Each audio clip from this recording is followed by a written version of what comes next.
Hi everyone. তো সকাল সকাল ঘুম থেকে উঠেই তো আগেই রেডি হয়ে আমরা বেরিয়ে গেছি, বিকজ আজকে আমাদের যাওয়ার ছিল হেলথ অ্যাসেসমেন্টের জন্য। আর আজকে না আমরা 4টে জায়গা কভার করেছিলাম, রুদ্রপুরের 2টো ভিলেজ, কিচ্ছা অ্যান্ড হলদওয়ানি।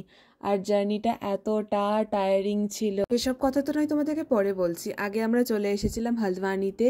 তো সেখানেই ডিএম স্যার এসেছিলেন অ্যান্ড উনি ফ্ল্যাগ হোস্টিং করার পর আমরা আমাদের জার্নি শুরু করি। আর আমরা প্রথমে আমাদের ডেস্টিনেশন ছিল রুদ্রপুরের মেন মার্কেট। দেন মার্কেটে গিয়ে যতজনকে পারলাম ততজন সবাইকে হেলথ এডুকেশন দিলাম, প্লাস ওখানে আমরা একটা স্কিট পারফর্মও করলাম। দেন ওখান থেকে আমরা ডাইরেক্ট চলে গেছিলাম রুদ্রপুরের আর একটা ভিলেজে। এরকম করে আমরা টোটাল 4টে জায়গা কভার করেছিলাম। আর ওই দিন যা রোদ গরম ছিল, জাস্ট নেক্সট লেভেলের। যেভাবে ডিহাইড্রেশন হয়েছে তার কথা আমি তোমাদেরকে কি বলবো। আর এই জায়গাটা দেখো, এখানে কত মানুষ লিটারালি আমাদের নাটক দেখছিল। দেন আমরা এতটাই টায়ার্ড হয়ে গেছিলাম, তাই স্যার আমাদেরকে আইসক্রিম খাইয়েছিল।